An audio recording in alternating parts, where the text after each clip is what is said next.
Good evening. Today we'll discuss one very specific topic, that is center state relations. Since various examinations are going on in the country in various states, some of the students have requested me to take up this topic. Hence, I'm taking up this topic, that is center state relations. So, what exactly is this? If you look at India, India is a federation. So, and we already understood during our polity classes that the word federation is not mentioned in the constitution. But otherwise, the essence of federation is very much reflecting in the constitution. Meaning, so the powers are divided between central government and the state governments. That is the reason why. So you have a central government, you have a state government, you have the parliament at the union level, and legislatures at the state level. Like this, various powers have been divided. And for the purpose of making the legislations, the constitution has given three lists in the seventh schedule of the Indian constitution. So union list, state list, and the concurrent list. So with respect to union list, it is a parliament which is empowered to make laws on the subjects that are present in the list number one, that is union list. Similarly, state legislatures are empowered to make the legislations on those subjects that are present in the list two, that is state list. And there is another list that is called a concurrent list, meaning it's a common list. So the subjects that are present in the common list, the laws can be made by both the central government, meaning both by parliament and also by the state legislatures. Of course, the constitution made it very, very clear, if both the parliament and also the state legislatures make a law on the same subject, which is a part of the concurrent list, then the law that is made by the parliament will prevail. So now the point is that, so why should we discuss about the central state relations? So this is not the first time in India we are talking about this. But otherwise, since beginning there is a conflict. So there is a discussion with respect to the topic that is related to center and state relations. And if you look at the central government, the constitution has tilted more towards the central government. Meaning, under any given circumstances, it is the central government that is more powerful when compared to the state governments. That is the reason why, since beginning, the states are unhappy with respect to the powers that are being enjoyed by the states. Since beginning, the states are demanding that we should also be given the equal status, equal position with respect to finances, lawmaking, and anything. Otherwise, here, let me give you an example. You know the concept of residuary powers. So these residuary powers have been vested with the central government by the constitution. And the residuary powers are not there for the states. Obviously, the states are not happy. So that is the reason why. So since beginning, the discussion and the topic related to center state relations is a very, very hard topic since beginning. And if you look at the initial years in India, the first election was conducted in the year 1951 and 52. So during that time, it was the Congress party that formed the government at the central level, and the same Congress party formed government at a majority of the states. So since the government is same both at the central level and state level, so there was no much problem and there was no conflict between the central government and state governments. But especially after the year 1967, after the elections are over, for the first time in majority of the states, the Congress party has lost the powers. Of course, it was continued in the power. Congress party was there in the power at the central level. But with respect to the many states in India, Congress party has lost the powers. So that is the time where regional parties have come into the picture. That is the time where other political parties came into the power at various states. And that was the year that started with respect to the discussion with respect to center state relations in very, very high pitch. And we need to address this because the states are objecting certain things. So maybe with respect to the imposition of the president's rule, maybe with respect to the powers of the governor at the state level. So there are so many objections that are being raised by the states.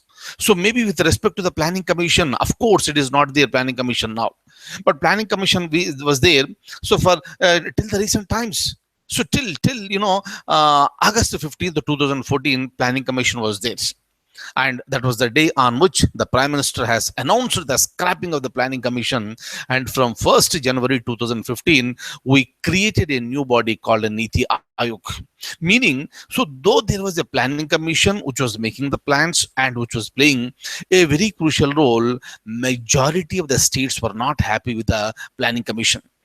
So like this, why planning commission was not acceptable to the states? Because in planning commission, every member including chairman belongs to the central government, and there is no representation from the states.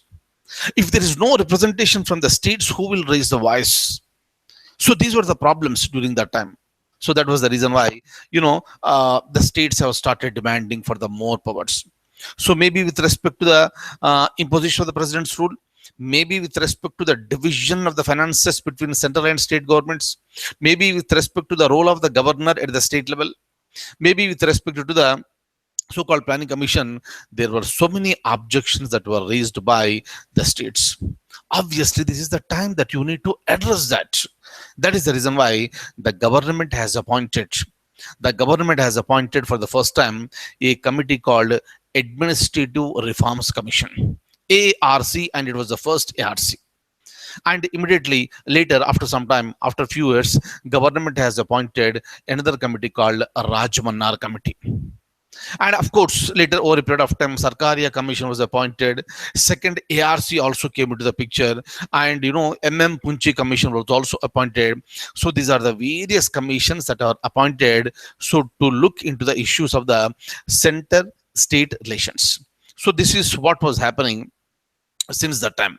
Of course, when I told you in during our general classes, like whenever you call a committee or commission, the recommendations given by that commission or committee are not binding in nature. They are advisory in nature, and the final decision will be taken by the government. Am I clear?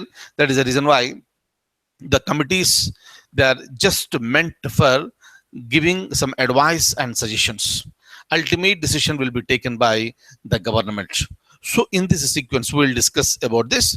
But today, we'll be discussing about the Administrative Reforms Commission, and followed by a Raj Mannar committee. And tomorrow I'll discuss with you with respect to Sarkaria Commission and Punchi Commission. Those things I'll be discussing with you. Listen to me very carefully.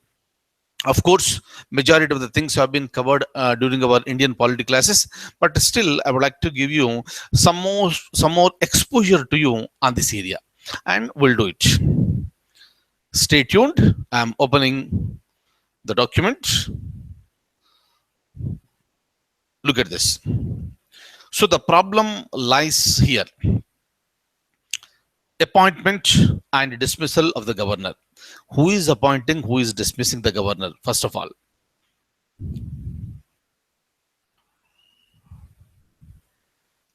So obviously, governor is appointed by the President of India. Governor is dismissed by the President of India. So meaning the governor has no security of tenures. Once you appoint somebody as a governor, how long that person will be there as a governor? So there is no guarantee. So he may be there for 6 months, 1 year, 2 years, or complete 5 years. Or the same person may be appointed again as the governor for the second term. Clear? So, but what is the problem here is that whenever the government changes, government changes at the central level, that government is forcing the governors to submit the resignation letter. If governor is submitting and going away, it's okay. Otherwise, the government, central government, is giving the directions for the removal of the governor. Meaning governor has no security of tenures. But the constitution wise at the state level, the highest office with no security of tenures, is it not an insult to such a great office? That is the reason why, if you look at United Progressive Alliance, when UPA government was headed by Dr. Manmohan Singh, during that time also we saw so many governors. But the moment in the year 2014, Narendra Modi government came into the picture, majority of the governors have submitted the resignation letter within a short period. And informal intimation was given to them, so to vacate Raj Bhavan, meaning submit the resignation and go. Otherwise, what happened? So we had few incidents where some governors were also remote. So meaning is simple. So this is one delicate position. Just because it is the topmost position under the Constitution of India at the state level, it does not mean that it has the security of tenure, but unfortunately it is missing. Is it not an insult to such a great office? This was a question since the beginning, and it became a habit. It became a habit for the new party that comes to the power at the central level to remove the governors who belong to other political parties and appoint your own people, irrespective of the term that was enjoyed by the concerned governors.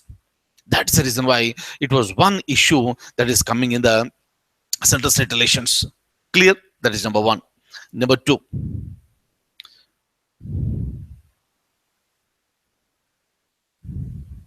look at this. Number two, partisan role of the governor. What do you mean by this?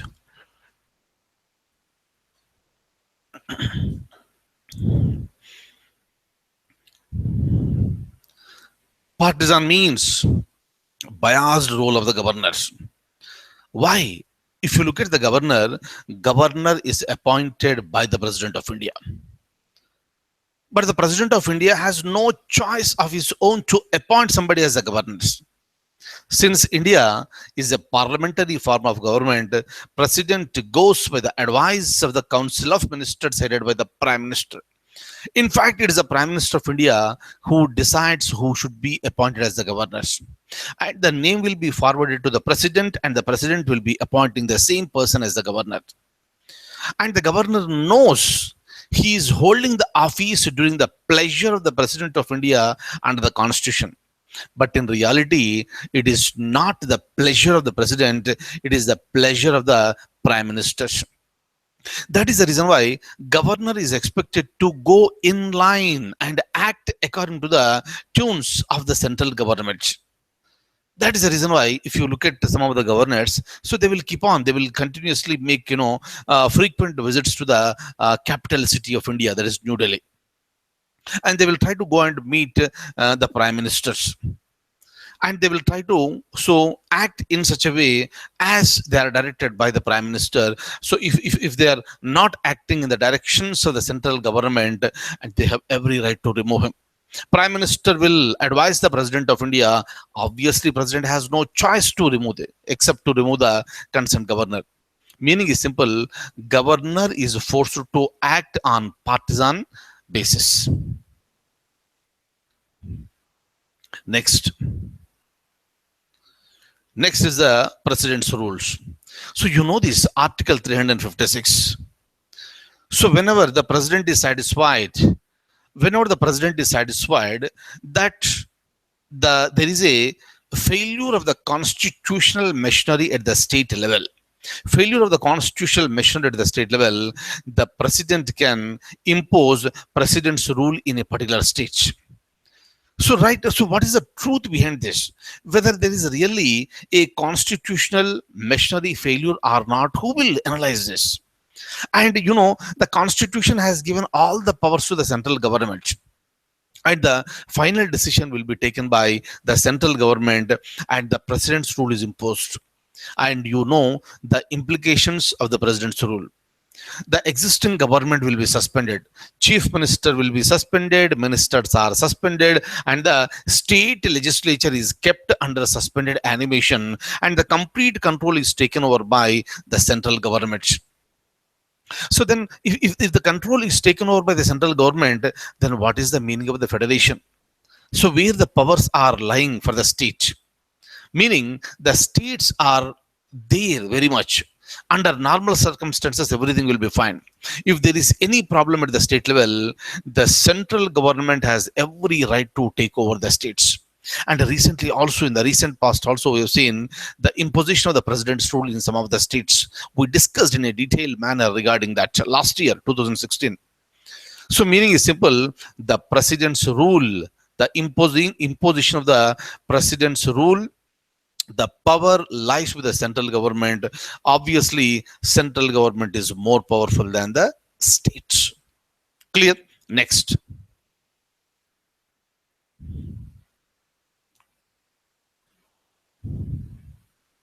next, look at this deployment of the central forces in states. Obviously, the states have their own forces like police force. Police is acting and working under the guidance, under the direction of the state government. But sometimes what will happen? Some violence will take place, and the state police will try to uh, control that violence. But because of any reason, if the state police fails, during the time the central government is deploying its forces. Sometimes it is coming on the request of the state government. Sometimes the forces are coming directly by, the so-called the central government. So if they are sending directly on their own, then what is the purpose of this federation? That is the reason why many times the states have objected even for this. Am I clear? Now, now, so once the situation is under control, the central government forces are expected to go back, but they continue to stay for some more time. And all this is showing the more powers that are vested with the central government. Next, look at this. So you must be aware of these articles, articles 201 and article 202. What is this? See here, whatever I'm going to tell you, you just try to look at your state, what exactly is happening. So under article 201, what happens? You have a state legislature. The state legislature will pass a bill, and the bill goes to the governor, and the governor will sign, and the bill becomes an act. You know the procedure.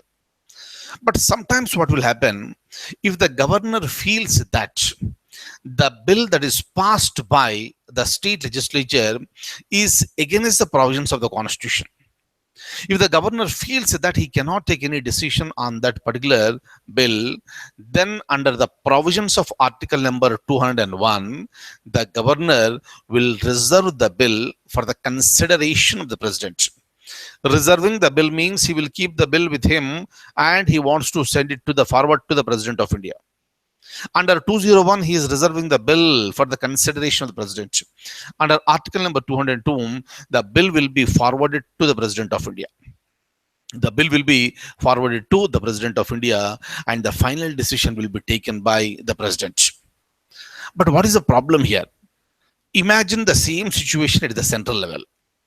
Parliament passes a bill, it will go to the President of India, and the President of India has every right to send back the bill for the reconsideration if the bill is an ordinary bill. After such reconsideration by both Lok Sabha and Rajya Sabha, with or without modifications, if the bill goes to the president for the second time, I am talking to you with respect to ordinary bill, and if the bill goes to the president for the second time, president has no choice except to sign, and the bill becomes an act. Now, with respect to the state legislature bill, it comes to the governor. So under the provisions of this constitution, governor is reserving the bill for the consideration of the president, and the governor is forwarding the bill to the president of India. And once the state bill is there with the Rashtrapati Bhavan now, right? You observe your states, what exactly is happening. Some state governors are reserving the bill for the consideration of the president. So now the bill goes to the President of India. If the president signs, then the state bill becomes an act, right? But otherwise, what happened? President has every right to send back the bill for reconsideration, and the bill comes back to the state legislature. State legislature will reconsider. within the time that is given by the President of India, and with or without changes, they pass the bill again, and that will go to the governor. Governor can take no decision because the bill came back from the President of India. So governor has to forward the same to the President of India. This time, either the president may give assent or the president need not say anything. If it is a bill that is related to the parliament, president must give the assent. There is no other go. But with respect to the states, state bills can be kept pending with the President of India for any long period of time. So is it not? Is it not, bias? Is the constitution not biased towards the central government? So these are the problems. So that is the reason why. So for quite a long period of time, there was a discussion on this, and the government has appointed some committees. So we'll see what are they. Before that, let me complete these topics. Have a look at this. Look at this. All India services. What do you mean by all India services? How many all India services are there in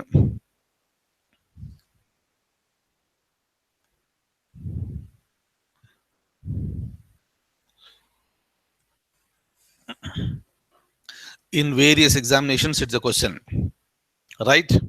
How many all India services are there? Which of the following is not an all India service? Like these questions are there. Please remember, there are 3 all India services in India. 1, 2, and 3. Indian Administrative Service, IAS. Indian Police Service, IPS. Indian Forest Service. 3. Not foreign, but it is a forest service. So these are the 3 all India services. So if you look at this IAS, IPS, and Indian Forest Service, examination is conducted by UPSC, appointed by the President of India, meaning the central government, but they are posted in the states. All right, appointment is done by somebody else, and they are working under the states. That's the reason why you look at your state, maybe your collector, maybe your commissioners, and all these people. So they are IAS, IPS, and Forest Service people. They were appointed by the President of India, but they are working under the states. Under the states. Now, if the state government wants to take any action against them, can the state take? Answer is absolutely no. At the most, the state government can suspend a person belong to All India services for not more than 90 days, meaning 3 months. That's it. So not beyond that. And if you want to continue the suspension even after that, you need to take the permission from the central government. And the state government has no right to remove an All India service person from the job. And the decision has to be taken by the central government. Only the President of India is empowered to remove them from the service, and not the states. So somebody is recruiting, somebody is appointing, and you're working at some place, then what is the control of the states over those officers? That is the reason why sometime back there was a demand also to abolish All India services.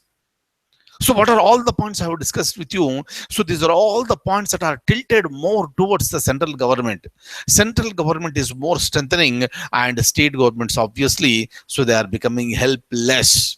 That is the reason why over a period of time, the voice of the states have raised. Now, look at this.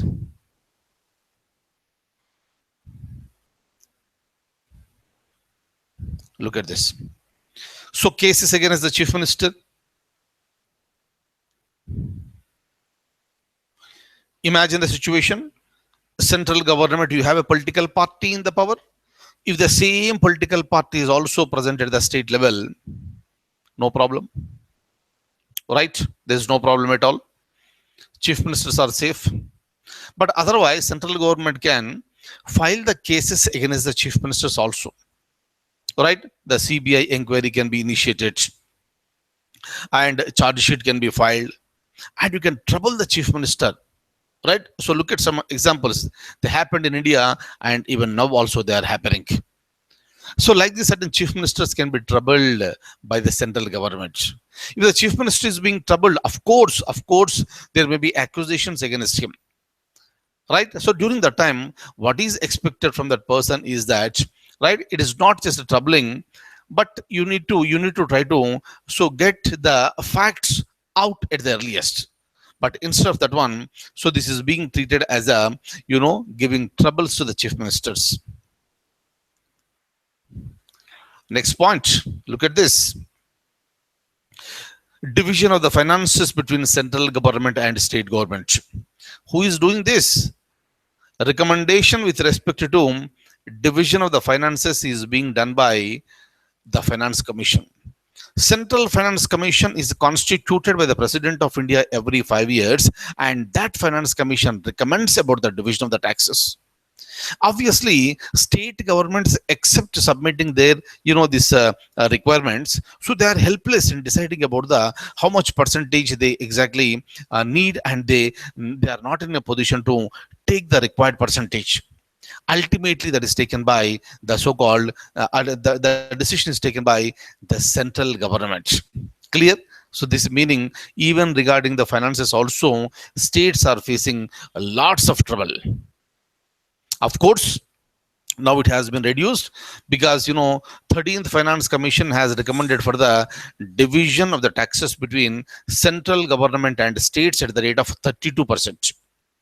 But latest Finance Commission, present Finance Commission, please remember, this is the 14th Finance Commission. 14th Finance Commission recommended for 42% of the taxes should be given to the states as their share. Am I clear? How much? 42%. Please remember this.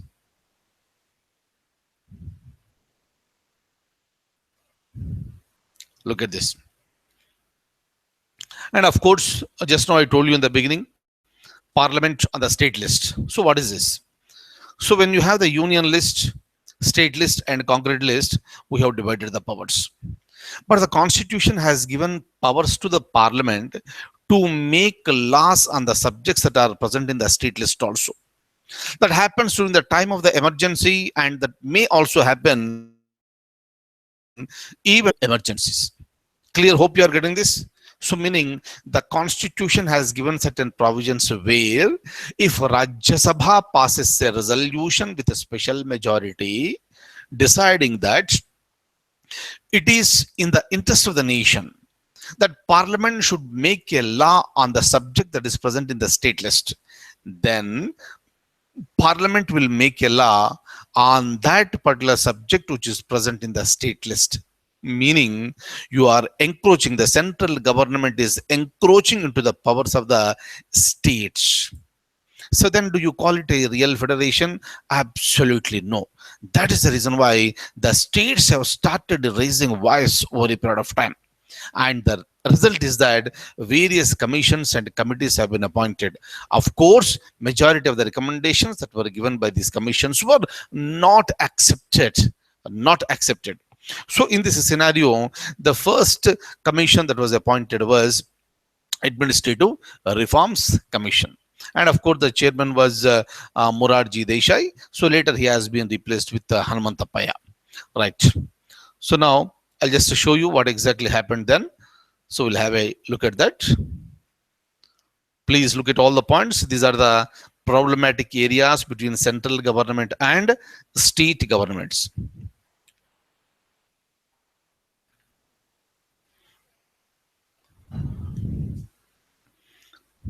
Look at this. Look at this. So 2 points. ARC stands for Administrative Reforms Commission. Whatever I am speaking to you, this is with respect to first ARC, because over a period of time another ARC was also appointed. So far in India, two administrative reforms commissions were appointed, but I am talking to you today regarding the first ARC. It was appointed in the year 1966, and there were 6 members in this committee. Please remember every point.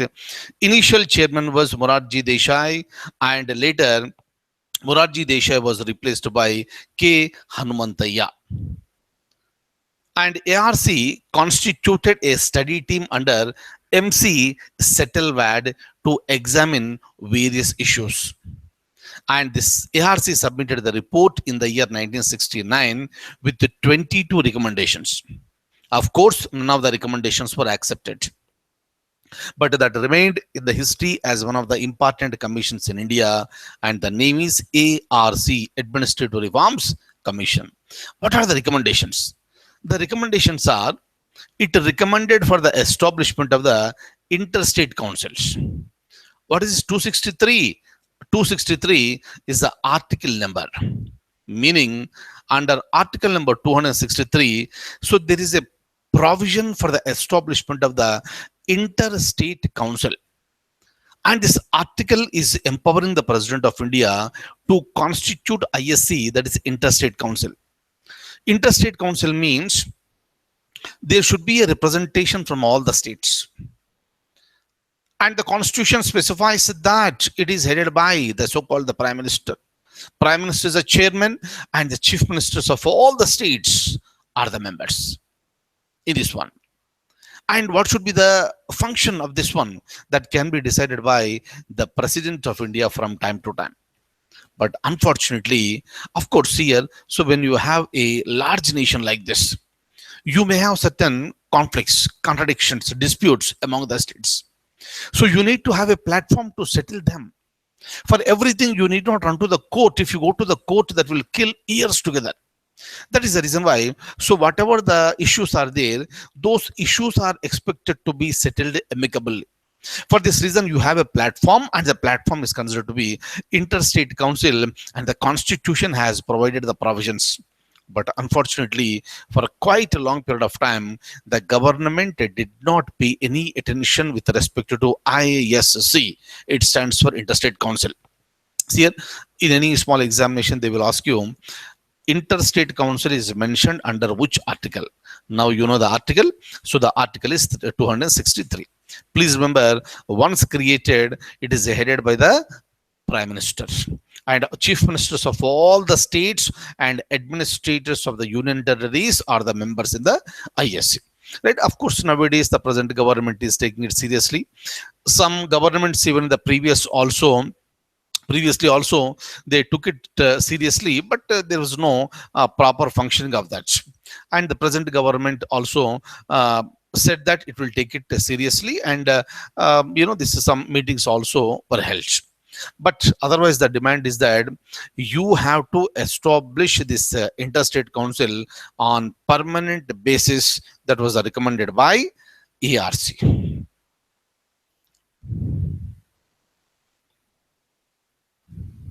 Look at this.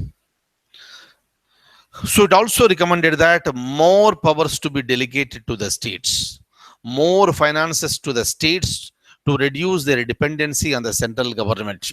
It was all a recommendation given by ARC. And deployment of central forces on the request of the states or otherwise can be discussed and decided later. And it also discussed about the recommended about the non-partisan attitude of the governors, meaning governors are expected to act in an unbiased manner, in a neutral manner. Partisan attitude is not accepted. Like this, various recommendations were given by Administrative Reforms Commission. Next. Next is another committee. That committee is called Raj Mannar Committee. And please look at the name here. The full name of this person is Pakala Venkata Ramana Rao Raj Mannar.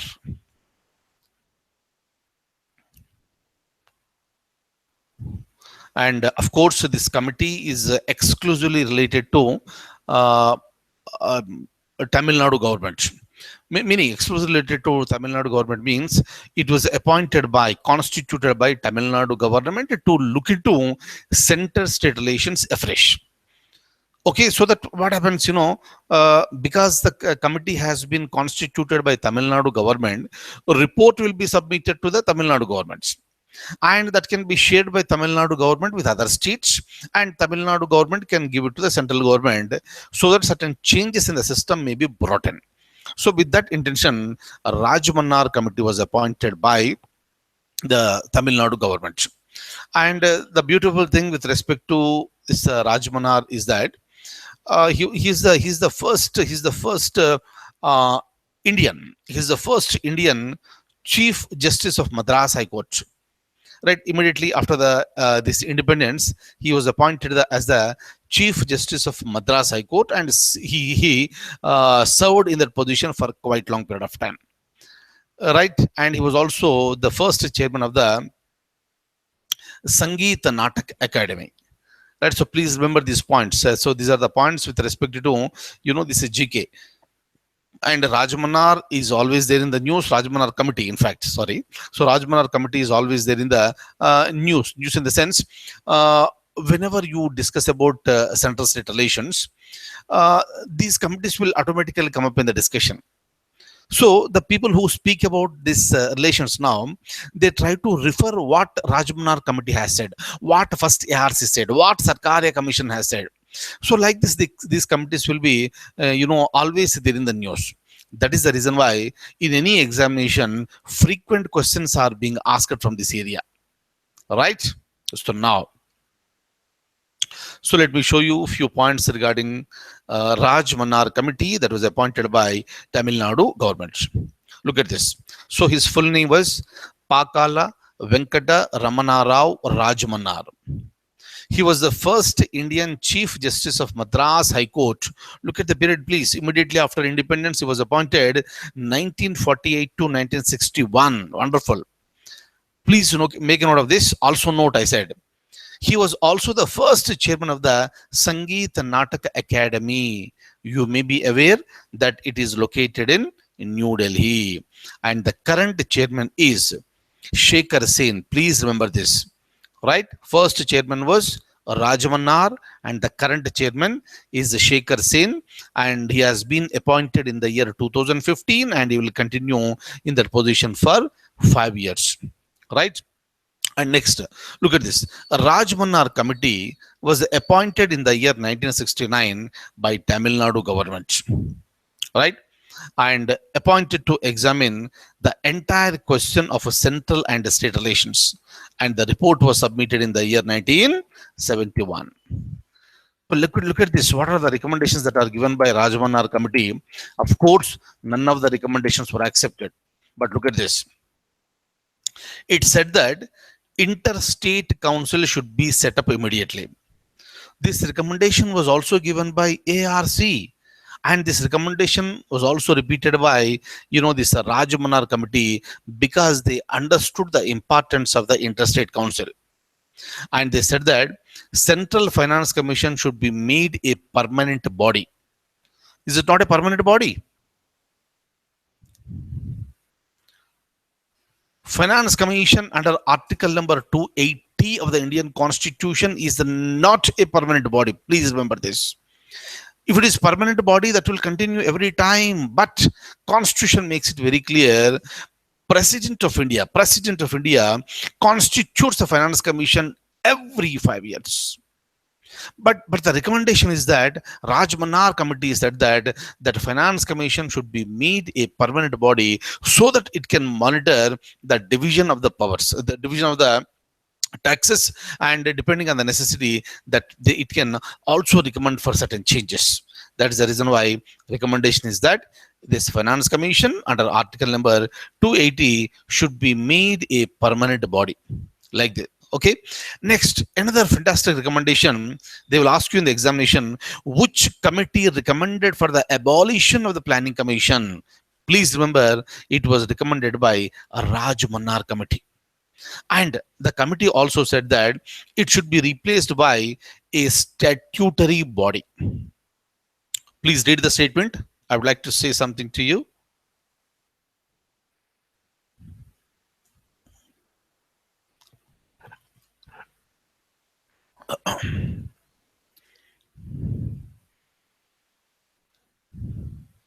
Right. See, if you look at the Planning Commission of India, so when Jawaharlal Nehru was the Prime Minister, the Planning Commission came into the picture. And the Planning Commission was a non-statutory authority. It was created through executive resolution, meaning the decision was taken by the cabinet headed by the Prime Minister Jawaharlal Nehru, and Planning Commission came into existence. Enormous powers have been given to the Planning Commission. And one reason is that Prime Minister himself is a chairman for this Planning Commission. So, because of the domination of this central government in the Planning Commission, Rajmannar, so many states were not happy with this Planning Commission because you are completely biased. That is the reason why Raj Mannar committee recommended that Planning Commission should be abolished and that should be replaced by another statutory body. Statutory body is a body that is established after passing a bill in the parliament. Clear? Non-statutory means decisions are taken outside the parliament. Statutory means decisions are taken inside the parliament. You pass a bill, let it go to the President of India, he will sign, it becomes an act. And that act permits for the establishment of a new body, and that body is called statutory body. Examples here, National Human Rights Commission, Central Vigilance Commission, Telecom Regulatory Authority of India, Insurance Regulatory Development Authority of India. So all these bodies are considered to be the statutory authorities. Similar type of body has to replace Planning Commission. It was recommended by a Raj Mannar committee. But recommendation was not accepted. After Mr. Narendra Modi became the Prime Minister of India, then he abolished the Planning Commission. And that Planning Commission has been replaced by Niti Ayog. But please remember, Niti Ayog is also a non-statutory authority, meaning the decision was taken in the cabinet headed by the Prime Minister. Hence, it is a non-statutory authority, not a statutory body. Please remember this. But for the examination point of view, the question is that who recommended for the abolition of the Planning Commission? Answer is the Raj Mannar committee. Who recommended that Planning Commission should be replaced with a statutory body? Answer is a Raj Mannar committee. Okay, so please remember these points.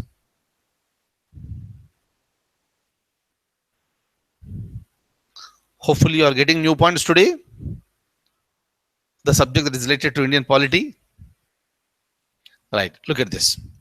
So it also recommended that Articles 356, 357 and 365 should be scrapped. What are these articles?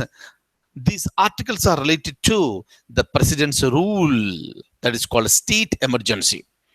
And since the central government is biased and the central government itself is taking a decision for the purpose of, imposing the president's rule, hence these articles must be scrapped.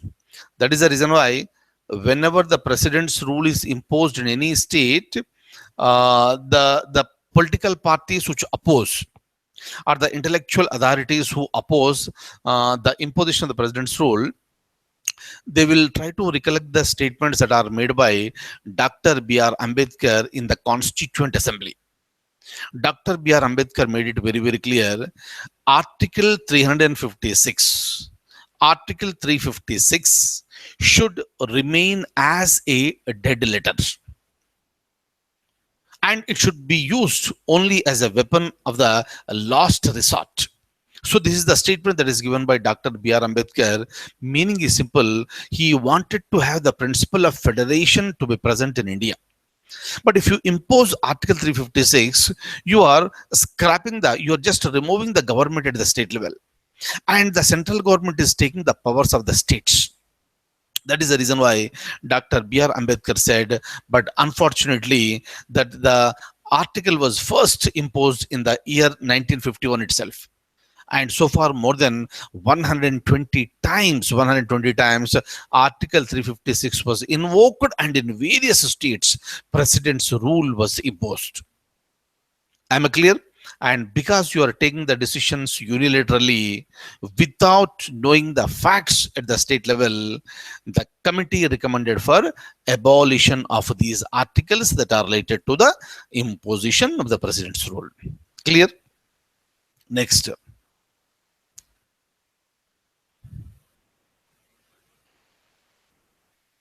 Next, look at this. Abolition of the provisions that the state ministries holds the office during the pleasure of the governor. See here, basically what happens at the state level. Let me make some points very clear to you. At the state level, you have chief minister and other ministers. Meaning this is the council of ministers headed by the chief minister. Constitution makes it very, very clear that a minister, single minister at the state level holds office during the pleasure of the president. During the pleasure of the, during the pleasure of the governor. I'm sorry. Single minister holds the office during the pleasure of the governor. That is the reason why who should be appointed as a minister is decided by the governor, and the governor is advised by the chief minister. So chief minister will advise the governor and the governor will appoint somebody as a minister. And that person holds the office during the pleasure of the governor. In reality, it is the pleasure of the chief minister. So meaning is simple, a minister holds the office during the pleasure of the governor means during the pleasure of the chief ministers. But on whose pleasure chief minister will hold the office? Minister himself is also a minister, so chief minister should also hold the office and the pleasure of the governors. That is the reason why when the governor has the right to remove a minister, governor is being advised by the chief minister. But if the governor wants to remove chief minister himself, on whose advice the governor can remove the chief ministers? Hope you are getting this. So these are all the issue areas. And obviously, this is the time where the governor is depending on the advice that is given by the central government. But otherwise, Constitution says very clearly that the Council of Ministers is collectively, shall be collectively responsible to the state legislative assembly. Meaning, as long as the ruling party has the majority in the assembly, you have no authority to remove them from the government. So they should be allowed to continue. But there were so many incidents in India where the governor has directly recommended for the imposition of the president's rule. Whether the ruling party has a majority or not, you are taking the decisions unilaterally and the central government is imposing the president's rule. Are you following me? So then what is the meaning of the democracy here? That is the reason why Article 356 is always there in the news every time. So hence, in future, if there is a president's rule in any state, please follow very carefully. Look at this. Next, some subjects are under the union and concurrent list should be transferred to the so-called the state list. So what is the meaning of this? One of the recommendations is that you have some subjects in the union list, state list, and a concurrent list. In order to give more powers to the states, some of the subjects that are present in the union list should be transferred to the state list. Some of the subjects that are present in the concurrent list should be transferred to the state list. Of course, I told you, none of the recommendations were accepted. Residuary powers should be vested in the states. This is the recommendation, please. So tomorrow it may be a question. Which committee recommended for vesting residuary powers in the hands of the states? Answer is a Raj Mannar committee. Please remember this. And they will also ask you which committee recommended for the abolition of the All India services. It was recommended by a Raj Mannar committee. Raj Mannar committee. Right? So why they should be abolished according to the committee? Because state government cannot exercise any control over them. Ultimate control is exercised by the central government. Clear? So today we looked into the center-state relations, what exactly are the problems, and we tried to understand the recommendations that are given by two committees. One is the Administrative Reforms Commission and second one is the Raj Mannar. And tomorrow, so we'll discuss about the Sarkaria Commission and MM Punchi Commission. Am I clear? So, and once tomorrow's class is over, day after tomorrow, I'll be, that is on June 1st, I'll be uploading the material. So please read from this material, right? And that's all for the day. Thank you so much for being with me this evening, and I wish you all the very, very best. Take care. Good night. See you tomorrow.